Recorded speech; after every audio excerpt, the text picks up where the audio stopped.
భారత రాష్ట్ర సమితి అధ్యక్షులైనటువంటి కేసీఆర్ గారి ఆధ్వర్యంలో వారి యొక్క ఆలోచన సూచన మేరకు ఇలా బీఆర్ఎస్ పార్టీ కార్యనిర్వాహక అధ్యక్షులు మిత్రులు కేటీఆర్ గారు ఏదైతుందో జిల్లా చెందినటువంటి అంటే ఉమ్మడి కరీంనగర్ జిల్లా చెందినటువంటి అందరూ కూడా నాకు పూర్వ సహచరులే, అందరితో కలిసి పనిచేసినటువంటి అనుభవం నాకుంది, అందరితో పర్సనల్ రిలేషన్ కూడా నాకుంది, అందరితో ఇక్కడి మారిన పరిస్థితులకు అనుగుణంగా బీఆర్ఎస్లో కలిసి పనిచేస్తే రాష్ట్ర భవిష్యత్తు కొరకు ఇలా ప్రధానంగా ఏదైతే వివరం కాన్స్టిట్యూషన్ ఏదైతుందో రాష్ట్ర భవిష్యత్తు అనేది ప్రధానం. రాష్ట్ర భవిష్యత్తు కొరకు ఏదైతుందో మనం పాటుపడుతున్న అవకాశం మరి వారు నాకు కల్పించడానికి ముందుకు వచ్చినందుకు నేను వారికి హృదయపూర్వకంగా ధన్యవాదాలు చెప్తాను చెప్పండి. నేను వాస్తవంగా ఏదైతుందో 25th of March నేను కాంగ్రెస్ పార్టీ నుండి రాజీనామా చేయాలని చెప్పని నిర్ణయం తీసుకున్న నాడు కొత్త భావోద్వేగానికి గురి కావడం జరిగింది. 4 దశాబ్దాల అనుబంధం కలిగినటువంటి ఒక రాజకీయ పార్టీ నుండి మరి బంధం తెంచుకున్నటువంటి ఒక పరిస్థితి ఎదురు కావటం కొంత నాకు ఆనాడు really I felt that day was very unfortunate. కానీ ఇవాళ ఒక విధంగా ఏమనిపిస్తుంది, కాంగ్రెస్ పార్టీతో అనుబంధం తెంచుకున్నా కానీ ఇలా భారతీయ రాష్ట్ర సమితి లాంటి తెలంగాణ రాష్ట్ర ఏర్పాటు సాధన కొరకు ఉద్యమించినటువంటి ఒక నాయకుడు కేసీఆర్ గారి యొక్క నాయకత్వంలో పనిచేసేటువంటి అవకాశం నాకు లభిస్తున్నందుకు real I'm feelings today is the most happiest day in my life. అంటే జీవితం అనేది ఎటు దారి తీసి ఏంటి మనం ఎవరు కూడా ఊహించమని చెప్పారు. ఉమ్మడి కరీంనగర్ జిల్లానే కాదు తెలంగాణ రాష్ట్రం యావత్తులో కూడా జీవన్ రెడ్డి లాంటి ఒక నాయకుడు కాంగ్రెస్ పార్టీ నుండి దూరం అవుతారని చెప్పి ఎవరు కూడా ఊహించలేని చెప్పండి. దాని కారణాలు కూడా మీరు ఊహించి ఉంటారని చెప్పండి. గత 20 మాసాలకి నేను ఏదైతే అంటే ఎదుర్కొంటున్నటువంటి ఒక మానసిక క్షోభ రాజకీయ పరిస్థితులు అన్ని కూడా తట్టుకొని నిలబడ్డని చెప్పండి. అయినప్పటికీ కూడా ఏదైతున్నదో ఇవాళ నేను తట్టుకొని నిలబడ్డా, కానీ రాష్ట్ర భవిష్యత్తు కూడా ప్రధానమని చెప్పంటుంది. వీళ్ళ ఆనాడు ఏదైతే 2023 సాధారణ శాసనసభ ఎన్నికల్లో ఒక్కరికి కూడా ఏముంటుందంటే ఇంకా మెరుగైన పాలన కావాలి, ఇంకా మాకేదో భవిష్యత్తు కావాలనుకుంటాం. ఆనాడు ఏదైతే 10 సంవత్సరాల కేసీఆర్ పాలనలో తెలంగాణ సమాజానికి కల్పించినటువంటి యొక్క పరిష్కారాలు ఏదైతుందో అభివృద్ధి ఉందో ఇంకా మెరుగైన పాలన కావాలని చెప్పి కాంగ్రెస్ పార్టీ మరి మీరు పేర్కొనడం జరిగిందో దాన్ని ప్రజలు ఆకర్షితులైంది. కాంగ్రెస్ పార్టీకి అవకాశం కల్పించింది. కానీ రియల్లీ ఏదైతుందో నా అనుభవం చెప్పంటున్నాను. I have seen NT Rama Rao ప్రభుత్వం చూసా, నేను తదుపరి చెన్నారెడ్డి గారి ప్రభుత్వం చూసా, విజయభాస్కర్ గారి ప్రభుత్వం చూసా, రాజశేఖర్ గారి ప్రభుత్వం చూసా, చంద్రబాబు నాయుడు గారి ప్రభుత్వం చూసా, కేసీఆర్ గారి ప్రభుత్వం చూసా నేను. కానీ ఈ 2 సంవత్సరాల కాలంలోనే ఇవాళ అంటే 10 సంవత్సరాల్లో సాధించినటువంటి అభివృద్ధి సంక్షేమ ఫలాలు తిరోగమన దిశగా చెప్పండి.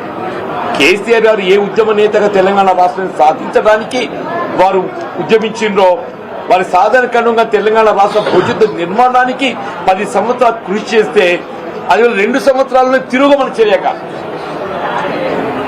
ప్రజలు ఏదైతుందో అంటే నేను ప్రాక్టికల్ చెప్తున్నాను. ఇవాళ నేను మీరేదో వచ్చిందో అని చెప్పని బీఆర్ఎస్ లో జాయిన్ కావాలని చెప్పి ఇక్కడ నిర్ణయం ప్రకటించడం కాదు చెప్పంటున్నాను.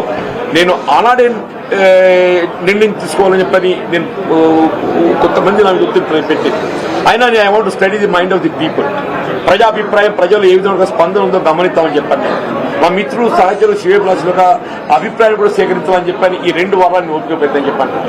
మా మిత్రులు శివభిలాషులు సహచరులు వారి యొక్క సూచనలు సలహాలతో పాటుగా ముఖ్యంగా ప్రజాభిప్రాయాన్ని గమనించండి. నేను ఈ మధ్య ఒక 4-5 days బ్యాక్ ఇట్లా ఒక ప్రెస్ కాన్ఫరెన్స్ పెట్టింది. మా ప్రెస్ మిత్రులు కూడా ఇంకా మీరు ఎందుకు ఓపిక పడుతుంది సార్, ఏదో నిర్ణయం ప్రకటిస్తే అయిపోతాయి కదా, ఎందుకు మీరు అనుకున్నట్టు ప్రకటించి ముందుకు పోతే అయిపోతాయి అని చెప్పని మా పాత్రికేయ సోదరులు కూడా ఏది ఇస్తుందో దే టు హ్యావ్ సజెస్టెడ్ అంటే ఇవాళ ఏది ఇంకా మీరు రీచ్ అవ్వాల్సిన అవసరం లేదు, you can go further, you can go head అనే ఒక భావ సూచనలు మా పాత్రికేయ సోదరులు కూడా పొందడం జరిగిందని చెప్పండి.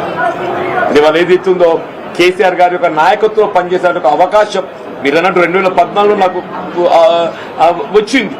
అయినా కానీ పొలిటికల్ కమిట్మెంట్ తోని నేను కాంగ్రెస్ లో కొనసాగింది.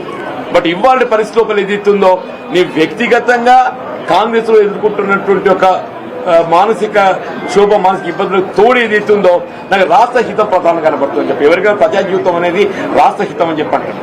ఆ రాష్ట్ర హితము ముఖ్యంగా రైతాంగం, రైతు కూలీలు, నిరుపేద వర్గాలు, దళితులు, బలహీన వర్గాలు, ఆడబిడ్డలని చెప్పంటూ నేను విద్యార్థి లోకం అని చెప్పండి నినాగం ఏదైతుందో కోర్టు వీళ్ళ ఫీజు రియంబర్స్మెంట్ ఏదైతుందో రాష్ట్రంలో చెల్లింపు చేయలేకపోతుంది కాబట్టి మీరు తల్లిదండ్రుల దగ్గర ఫీజు వసూలు చేసుకోవచ్చని చెప్పాను. ఇది ఎంతకన్నా మోస్ట్ అన్ఫార్చునేట్ థింగ్ ఏముండో చెప్పంటారు.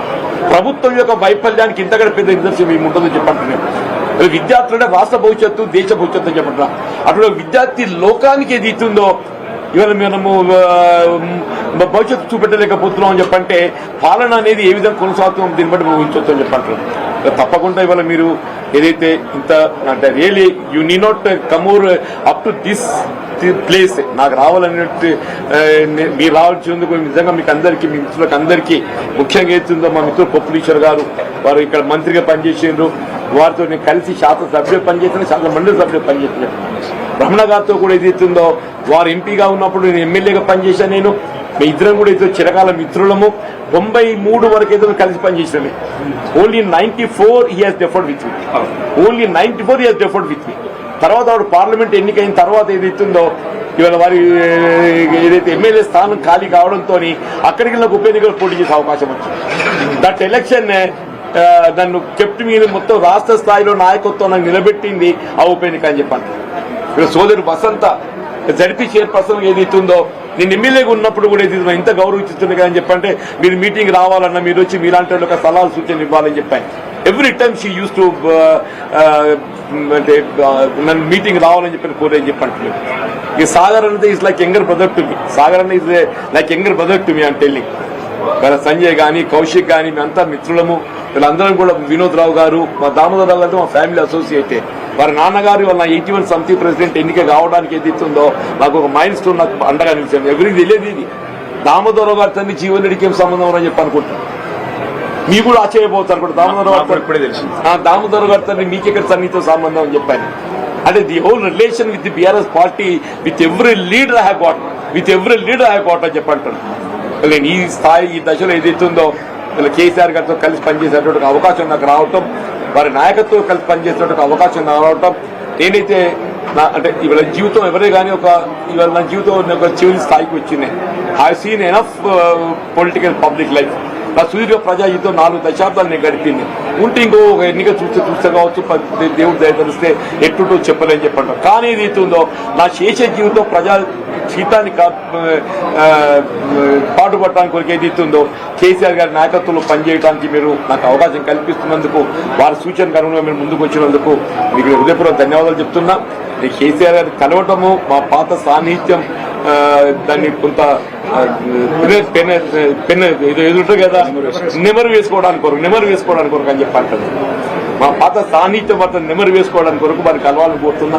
అంతే తప్ప ఏదైతే పార్టీలో చేరడం అనేది నేను ఆల్రెడీ ఎక్స్ప్రెస్డ్ పార్టీలో బీఆర్ఎస్ చేరుతున్నా అని చెప్పని నేను ఆల్రెడీ ఎక్స్ప్రెస్